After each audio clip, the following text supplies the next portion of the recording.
అగస్త్య మహాముని మహా ఋషి. అటువంటి అగస్త్య మహాముని అవతారం అనేక సందర్భాల్లో అనేక యుగాల్లో జరుగుతూ ఉంటుంది.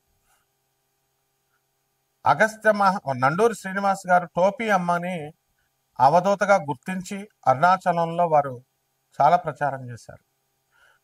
భక్తులందరూ కూడా వెళ్ళి ఆమెను దర్శించుకున్నారు. అదేవిధంగా కలియుగంలో సప్త చిరంజీవుల గురించి చూసాం మనం. అలాగే ఆంజనేయ స్వామి వారి కదలివనంలో హిమాలయ పర్వతాల్లో ఉంటారని చూసాం. అలాగే దత్తావతారాలను చూసాం మనం. కాశీనాయన గారు, నాంపల్లి బాబా గారు, తాజుద్దీన్ బాబా గారు అవతారాలు చూసాం. అలాగే ఇప్పుడు కూడా ప్రజెంట్ మనకి ఎన్నో జిల్లాలలో మనం ఈ యొక్క దత్తావతారమూర్తులను మనం చూస్తున్నాం. అలాగే అగస్త్య మహాముని సాక్షాత్తు మహావతార్ బాబాజీ గారికి ఆయన క్రియాయోగాన్ని బోధించారని విన్నాం. మళ్ళీ ఆ అగస్త్య మహాముని కలియుగంలో ఈ 2025 సంవత్సరంలో రావులపాలెం గ్రామంలో దిలీప్ శర్మ గారిగా అవతరించారు. వారు చిన్న వయసు నుంచే మరి మీడియా రంగంలో ఉంటూ ప్రజలందరినీ కూడా ధార్మికంగా ముందుకు తీసుకెళ్తూ తనదైన శైలిలో వారు తీసుకెళ్తున్నారు. అదేవిధంగా సాక్షాత్తు జగద్గురు అయినటువంటి దత్తాత్రేయ స్వాముల వారు మరి మనందరికీ తెలుసు గాణగాపురంలో నిత్య నివాసిగా ఉన్నారు. వారు కలియుగంలో BHCLలో గురునాథ శర్మ గారిగా కటిక బ్రహ్మచారి అవతారంలో ఇప్పటికి కూడా ఇంకా పెళ్లి చేసుకోలేదు ఆయన. ఆ అవతారమూర్తి దత్తావతారమూర్తిగా వెలిశారు. ఇలా ఎంతో మంది మహానుభావులు ఉంటారు. అటువంటి గురుమూర్తుల పాదాలకు నమస్కారం చేస్తూ మనం ఇప్పుడు శుక్రమూఢము నడుస్తుంది. ఈ శుక్రుడు మంచిగా ఉంటే ఏమిటి, అస్తంగత్వం పొందితే ఏమిటి, మూఢాల్లో శుక్రుడి యొక్క ప్రవర్తన ఎలా ఉంటుంది, వాళ్ళు ఇచ్చేటటువంటి రిజల్ట్ ఎలా ఉంటుందో మనం తెలుసుకుందాం. మనకి 11 డిసెంబర్ 2025 సంవత్సరం నుంచి ఇంకా నవంబర్ అని కొంతమంది చెప్తున్నారు. మొత్తం మీద రవి 14వ తేదీ తర్వాత ప్రతి నెల మారతాడని మనకు తెలుసు. 2025 సంవత్సరం ఇప్పుడు ప్రస్తుతం 14 తర్వాత మకర సంక్రాంతికి 14 జనవరికి మనకి 2026 సంవత్సరంలో మకర రాశి ప్రవేశం చేస్తాడు. అలాగే 14 డిసెంబర్కి ధనుసు రాశి ప్రవేశం చేస్తాడు. అంటే ప్రస్తుతం మనకి రవి ఎక్కడున్నాడండి, మనకి వృశ్చిక రాశిలో ఉన్నాడు. కుజ, బుధ, శుక్రులు ముగ్గురు కూడా మనకి వృశ్చిక రాశిలో ఉన్నారు.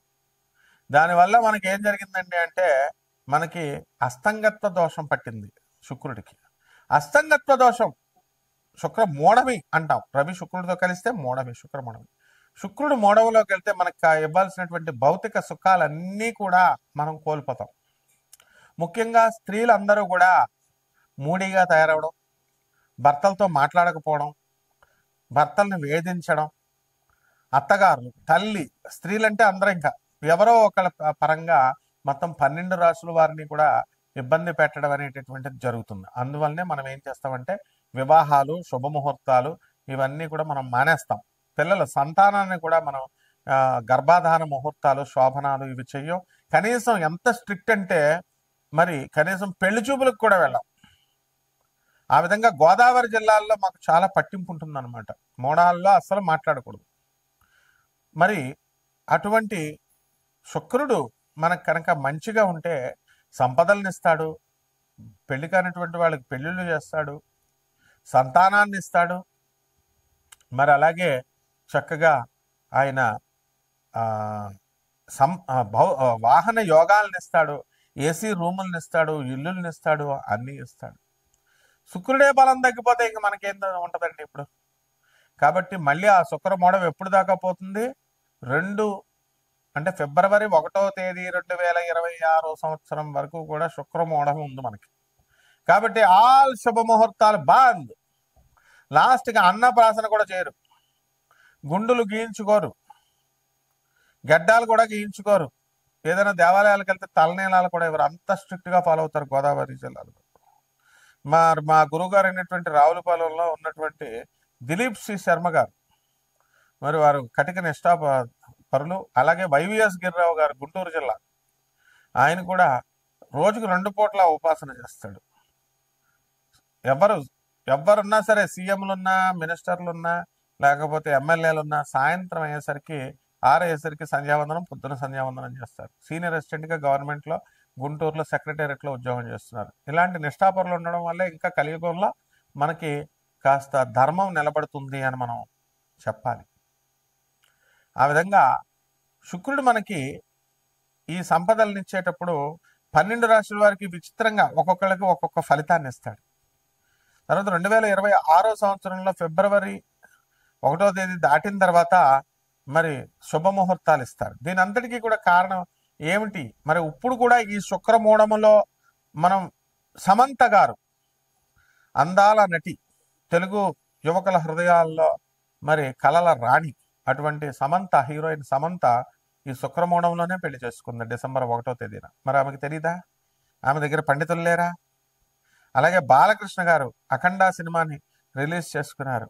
ఎప్పుడు మనం అది అనివార్య కారణాల వల్ల ఆగిపోయింది. ఎందువల్లంటే సాక్షాత్తు పరమేశ్వరుడు, బాలకృష్ణ గారు పరమేశ్వరుడు అవతారం, అఘోరిగా యాక్టింగ్ చేయడం కోసమే శివుడు అవతారం వేసుకుని వచ్చినంత ఇదిగా ఆయన యాక్టింగ్ చేశారు. అలాగే శ్రీనివాసుడు, వెంకటేశ్వరుడు, తిరుమల వెంకటేశ్వరుడు బీబీ నాంచారమ్మను పెళ్లి చేసుకున్నాడని మనం విన్నాం. కన్యారాశి వారికి ఏమండి, ఆదాయాలు పెరిగిపోతాయి.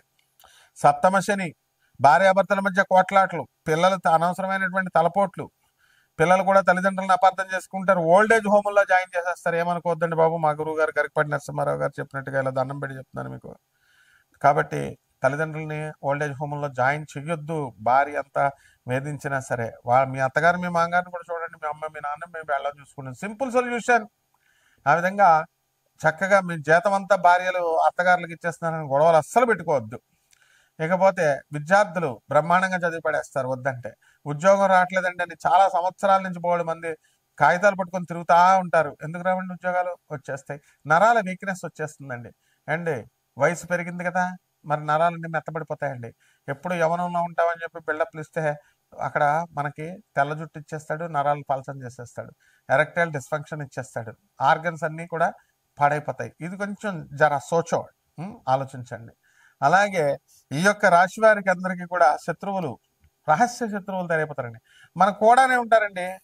మన కూడానే ఉంటూ మనకి వేదాలండి, వేదాలు ఫ్రీగా బోధిస్తుంటే వేదాలు ఎందుకు, అధర్వణ వేద పండితుడు అని చెప్పుకుంటున్నాడు. ఇదిగో మీరు ఎవరన్నా అడిగితే అంటే, ఎవడరా అడిగేది, తోలు తీస్తా నాకు కొడకల్లరా అని సమాధానం మనం వాళ్ళకి చెప్పాలన్నమాట. అప్పుడు నోరు మూసుకుంటారు.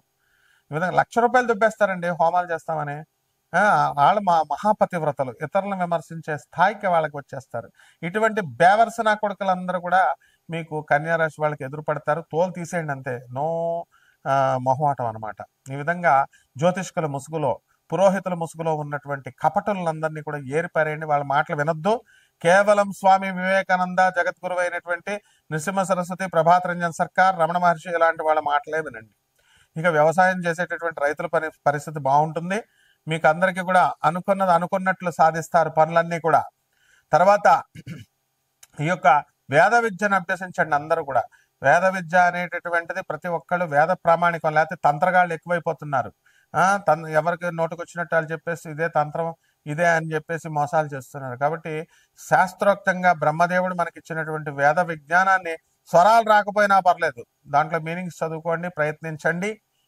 తర్వాత ఈ యొక్క కన్యారాశి వాళ్ళందరూ కూడా దేవాలయాలు మూర్ఖంగా వెళ్ళొద్దు, చాదస్తంగా వెళ్ళొద్దు. దేవుడి మీద శరణ వేడండి, ఇంట్లో ఉండి శరణ వేడొచ్చు.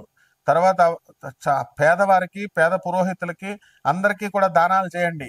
కపట బ్రాహ్మణులకు మాత్రం చేయకండి. లక్షల కోట్లు అడిగే, 25 లక్షలు అడిగేటటువంటి వాళ్ళకి 10,000 రూపాయలు. పేద బ్రాహ్మణులు ఉంటారు పాపం, వాళ్ళు ఏదైనా హోమాలు యజ్ఞాలు చేస్తే చాలు, వాళ్ళు తిండి కూడా లేని బ్రాహ్మణులు ఉన్నారు, వాళ్ళకి సహాయం చేయండి.